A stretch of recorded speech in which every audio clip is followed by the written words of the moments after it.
오미크론 변이 확산세가 거세게 이어지면서 국내 코로나19 확진자 수가 5만 4,122명 발생해 처음으로 5만 명 선을 넘어섰습니다. 앞으로의 확산세 전망과 달라지는 방역 지침들에 대해서 백순영 가톨릭대 의대 명예교수와 함께 자세히 짚어보도록 하겠습니다. 어서 오십시오. 네, 안녕하세요. 안녕하세요.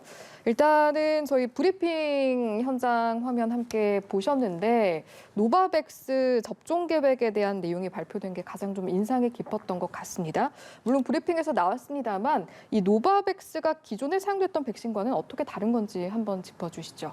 예, 기존에 사용되었던 백신, 즉 우리가 전통적으로 사용되었던 백신들, B형 간염이라든지 혹은 자궁경부암 백신에서 여러 연령층에서 다 부작용이 많이 없다는 것이 알려져 있는 백신이고 또 전통적인 합성항원 방식이기 때문에 오로지 돌기 단백질하고 마트릭스 M이라는 면역 증강제만으로 되어 있기 때문에 사실은 부작용이 우려가 적죠. 그렇기 때문에 지금 우리가 코로나에서 사용되고 있는 것들은 사실 새로운 플랫폼의 메신저 RNA 백신을 사용했기 때문에 단기적인 부작용뿐만 아니라 장기적으로 우리가 어떤 영향을 보일지 알 수가 없는 상황이었고 또 제조사에서조차도 그런 부작용에 대해서는 책임지지 않는 상황이었거든요. 그런데 비해서 이 노바백스는 굉장히 아주 안정된 백신이라고 할 수가 있고 효과도 또한 좋습니다. 그렇습니까? 또 오미크론에 대한 이 면역 효과도 충분히 얻을 수 있는 것으로 예상할 수가 있기 때문에 굉장히 긍정적인데 뭐 전세적으로 아직까지 많이 사용되지는 않아서 오늘 발표에서 제일 중요한 부분들은 과연 교차 접종이 가능할 것이냐 하는 부분이었거든요. 지금 상황에서는 1차, 2차 접종까지는 노바백스로 받는 것은 아무 문제가 없는데 1차 접종을 받고서 어떤 문제가 있어서 2차 접종을 못 받으셨던 분들이 받을 수 있느냐 하는 것인데 방역당국에서는 그 교차 접종을 이제 허용한다는 것을 발표를 하였고 1차 접종 시 문제가 있으셨던 분들은 교차 접종으로 담당 의사의 예진 후에 접종을 받을 수 있다는 것. 또 2차 접종까지 맞으신 분인 경우에 있어서도 노바백스로 3차 접종을 받을 수 있다는 하는 점이 좀 확실히 발표된 부분이고요. 또 노바백스로 1차, 2차를 받았을 때 3차를 mRNA 백신으로 받는 것도 문제가 없다고 이제 발표를 했습니다. 그래서 전체적으로 봤을 때 이런 거부감이 계셨던 분들 또 1차 접종을 받으셨을 때 상당히 큰 후유증들이 부작용들이 있으신 분들이 있었기 때문에 그런 분들은 이 노바백스를 맞는 것이 굉장히 좋은 것으로 보이고요. 또 한 가지는 지금까지 임신부들의 경우에 있어서는 백신이 권장은 되긴 했습니다만은 실제로 여러 임신부들께서 이 태아에 대한 영향 같은 것들을 생각하셔도 못 맞는 경우가 많았었는데 이 노바백스는 그런 우려가 없기 때문에 적어도 지금 오미크론 상황에서는 한 번 이상 맞으시는 것이 좋을 것으로 좀 권고하고 싶습니다. 지금 교수께서 하시는 말씀을 들어보면 mRNA 계열 백신, 기존에 맞았던 어떤 백신보다 확실히 안정성이나 부작용 측면에서 낫다. 이렇게 권유하시는 느낌도 들기도 하고요. 그렇게 받아들이면 되겠습니까? 예, 분명히 그렇습니다. 근데 한 가지 좀 아쉬운 부분들이 얼마 안 돼서 승인받은 지가 18세 미만, 즉 12세부터 17세까지는 아직 접종받을 수 없다는 것이죠. 우리 학부모님들께서 걱정하시는 부분들도 이거 지금 개발된 지 얼마 안 된 이런 mRNA 백신을 우리 아이들한테 맞추는 거 굉장히 우려하시는데 노바백스 백신이라는 건 그만큼 안전성이 있는데 아직도 임상시험이 진행 중에 있어서 이 12세부터 17세까지는 아직 승인되고 있지 않다는 점이 좀 아쉬운 점입니다. 네, 알겠습니다. 오늘은 이 부분도 저희가 확실히 짚어봐야겠습니다. 신규 확진자 수가 지금 역대 처음으로 5만 명 선을 훌쩍 넘었는데 일단 지금의 확산세 어떻게 보시는지도 궁금하고 다들 좀 언제가 정점이 되고 그 이후로 꺾일 것인가 그것도 궁금해들 하시는 것 같거든요. 이 정점이라는 것 계속 지금 바뀌고 있는데 예측하기가 더 어려워졌습니다. 방역 당국이 여러 가지로 접촉자 개념이라든지 이런 것들을 완화하면서 어느 정도 더 늘어날지 우리가 이 규모를 예측하기 더 어려워졌고 또 하나는 스텔스 오미크론이라는 것이 있는데 BS2라고 그러는데 유행이 좀 늦게 시작한 나라들에서는 이 BS2라는 스텔스 오미크론이 우세종이 될 가능성이 없지 않아 있기 때문에 과연 우리나라에서 BS2가 어느 정도 유행의 규모를 갖출 것인지 알 수가 없는데 이게 위험한 이유가 한 50% 정도 더 전파력이 강하다고 하니까 이것들이 더 많은 환자를 만들어낼 가능성이 있고 정점은 더 커질 가능성이 없지 않아 있습니다. 하지만 지금 오늘 5만 4천 명 정도 되고 거의 뭐 지금 1월 중순부터 시작해서 한 달 동안 매주 2배씩 늘어났거든요. 1월 네. 중순에 3, 4천 명 수준이었던 게 지금 10배 이상 늘어난 상황인데 그럼 계속 이렇게 2배씩 늘어나서 뭐 20만, 30만까지 갈 것이냐 뭐 그렇게 보이지는 않고요. 예. 사실은 5만 명에서 다음 주 되면서 한 2배 정도 늘어난다 할지라도 그 이후에는 이 증가 추세 자체는 좀 꺾일 것으로 보입니다. 즉 증가세는 멈추지 않겠지만 증가 추세가 급격하지 않고 약간 완만하게 된다면은 일단 그것이 신호일 수가 있거든요. 감소로 갈 수 있는 신호라고 볼 수가 있기 때문에 예. 제가 예상하기로는 한 10만에서 20만 사이 정도, 뭐 지금 정부에서는 17만 정도라고 얘기하고 있습니다만은 예. 17만 이하에서도 뭐 멈출 가능성이 없지는 않아 있어 보이는데 이 문제는 이제 그 두 가지죠. 우리 방역 당국에서 너무 많이 접촉자들은 이제 개념 자체를 없애버리고 역학조사를 안 하기 때문에 우리 국민들에 대한 메시지 자체가 뭐 이건 독감처럼 견디는 수밖에 없겠다는 생각을 하게 되면은 예. 확진자 수가 더 많이 늘어날 수 있을 것으로 보이고 BS2가 또 많아진다면은 그 숫자 우리가 지금 예상하던 20만이라는 숫자가 넘어갈 수도 있겠습니다만은 일반적인 지금까지의 여러 가지 상황들을 볼 때에는 20만까지는 아마 가지 않을 것으로 보이고 2월 말이나 3월 초 정도 되면은 정점을 지나가는 상황으로 될 것으로 예상을 하겠습니다. 알겠습니다.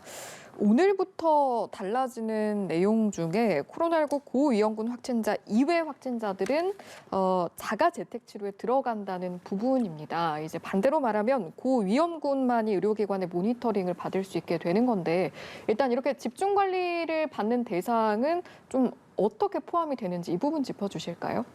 우리가 지금까지 그 2년 동안 경험을 보면은 60세 이상에서 위중증 환자 또 고령자들의 사망률은 상당히 높은 반면에 예. 50대 정도 되면은 뭐 거의 중간 평균 정도 되고 50대 미만이 되면은 뭐 오히려 독감보다도 더 낮은 치명률을 나타냈거든요. 그래서 예. 고위험군이라 하면은 일단 지금의 기준으로는 60세 이상 연령으로서는 전부 다를 포함하는 것이고 50대에서는 기저질환을 가지고 있는 분들만 고위험군으로 해서 이분들은 재택치료 키트를 받을 수가 있고 예. 또 하루에 2번 이상 모니터링을 받을 수 있는 이런 상황이 될 수가 있기 때문에 예. 지금은 선택과 집중으로 고위험군 위주로 치료를 하겠다는 얘기인데 재택치료를 하겠다는 의미인데 사실은 50대 미만이나 할지라도 기저질환을 가지고 계신 분들 중에 면역이 약화되어지신 분들, 뭐 소아당뇨라든지 뭐 면역 억제제를 드시고 계신 연령층들이 상관없이 얼마든지 있을 수 있기 때문에 예. 이런 분들도 사실은 고위험군에 좀 넣어줬어야 되지 않나는 아쉬움은 있습니다만은 예. 우리 방역 당국의 어떤 역량면이 있기 때문에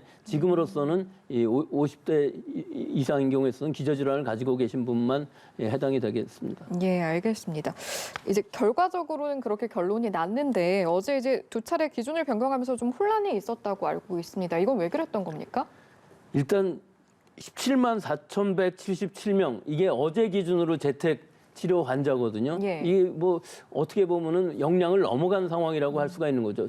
즉 당국의 예상보다 훨씬 더 빠른 수로 재택 치료 환자가 늘어나고 있는 상황이기 때문에 역량 부족을 우려를 해서 아마 그런 결정을 내렸다가 50대 이상에서의 위중증 환자가 나타날 가능성이 있는 고위험군들은 기저질환자들은 뺄 수가 없는 상황이기 때문에 다시 바꾼 것으로는 보입니다. 예. 여기에 더해서 하여튼 50대 미만도 좀 필요한 부분은 있었는데 이 부분들은 지금으로서는 뭐 아쉬운 부분이긴 합니다만은 실제로 뭐 선택과 집중을 해서 이 고위험군들 중에서 팍스러비드를 처방할 수 있는 그 인원들을 빨리 진단을 해서 빨리 분류를 해서 처방을 할 수 있는 시스템을 마련하기 위해서는 아마 불가피한 조처였다고 봅니다. 예. 집중관리군 이외에 이제 일반 관리군은 모니터링 없이 스스로 재택치료에 임해야 하는 건데 아무래도 좀 이때 유의해야 할 점들을 말씀을 해주시면 상당히 도움이 될 것 같습니다. 예, 일반적으로 정상적인 면역을 가지고 있는 뭐 50대 미만이라고 그러면은 대부분 감기처럼 다 지나가는 것이 예. 확실한 일이기는 하지만 기저질환을 가지고 계신 분들인 경우에서는 꼭 그렇지도 않을 수가 있거든요. 그렇기 때문에 모든 가정들에서 아마 체온계 정도는 가지고 있을 것으로 보입니다만은 산소 포화도 측정을 한다는 것 자체는 사실은 뭐 평생가에 한 번도 안 써볼 상황이 있는 것인데 예. 기저질환을 가지고 계신 분들, 특히 면역이 좀 약하다고 생각하시는 분들의 경우에 있어서는 이 산소 포화도 측정기를 구비를 하시는 것이 좋을 것인 것으로 보이는 것이 예. 자기도 모르는 사이에 산소 포화도가 떨어져 있는데 증상은 나타나지 않고 급격히 위중증으로 가는 가능성이 없지는 않거든요. 예. 그렇기 때문에 적어도 체온계와 산소 포화도를 측정을 해서 하루에 2번 이상 측정을 해서 이상이 있을 때에는 담당 의료기관에 전화를 하셔야 되는데 사실 아직까지 많이 준비가 되지 않아서 지정 동네 병의원이라는 의료기관이 전화가 그렇게 원활하게 될 것 같이 보이지는 않고요. 예. 또 재택치료 관리 상담 센터라는 곳도 실제로는 지금 개념은 정립해 있습니다만은 실제적인 준비는 아직까지는 좀 원활치 않은 것으로 보이지만 어찌됐든 이런 데 연락을 하셔갖고서 관리를 받으셔야 되고 그러니까 본인이 직접 연락을 하셔야 됩니다. 50세 미만인 경우에 있어서는 또 이런 데에도 연락이 안 되는데 내 몸의 상태는 좀 나빠진다고 하면은 뭐 최선의 방법은 지금은 119에 전화를 해서 응급차를 부르는 방법 이외에는 없는 것으로 보이는데 이 부분도 앞으로는 좀 더 관리가 돼서 119에 사람들이 전부 모이게 되면 응급실로 가게 되고 응급실이 대기가 걸리게 되면은 여러 가지 부작용들이 생길 수밖에 없기 때문에 알겠습니다. 가능한 한 위중증이 되는 위험성이 있는 사람들이 응급실에는 가지를 않고 입원할 수 있는 시스템을 마련해야 될 것으로 봅니다. 예, 마지막으로요. 사실은 코로나19로 인해서 가장 많이 일상생활에서 바뀐 것 중에 하나가 마스크 착용 그리고 QR 체크인 어딜 갈 때 이 과정이 생긴 것일 텐데 정부가 앞으로 이 QR코드 전자출입명부 등 다중이용시설 출입명부를 쓰지 않는 방안을 검토 중이다 이런 이야기가 있더라고요. 방역 패스가 폐지가 될 것까지 감안해서 검토하고 있다. 이렇게 받아들여도 되는 겁니까? 뭐 순차적으로는 그렇게 갈 수밖에 없겠죠. 지금 역학조사라는 것들도 집중적으로 지금까지 하던 것처럼 확진자가 나오면 그 주변에 밀접 접촉자를 찾아내서 격리하는 방식을 이제는 포기한 상황이기 때문에 각자 확진자가 알아서 연락을 해서 그 접촉자들은 자발적으로 진단검사를 받아야 되는 역학조사로 바뀌었거든요. 그렇다는 게 QR코드로 접촉자를 찾아낸다 할지라도 실제로는 큰 의미가 없어지는 것이죠. 더 이상 접촉자 격리를 하지 않기 때문에. 그렇기 때문에 아마 QR코드라든지 백신 패스는 점차적으로 없어질 것으로는 보입니다만 지금 상황에서는 국민들에 대한 메시지가 지금 다 풀어줘야 된다는 생각을 갖게 되면 좀 곤란한 부분이 있기 때문에 아마 좀 시간을 써가면서 이런 부분들은 바뀌어질 것으로 보입니다. 알겠습니다. 여기까지 듣겠습니다. 지금까지 백순영 가톨릭대의대 명예교수와 이 시간 함께했습니다. 고맙습니다.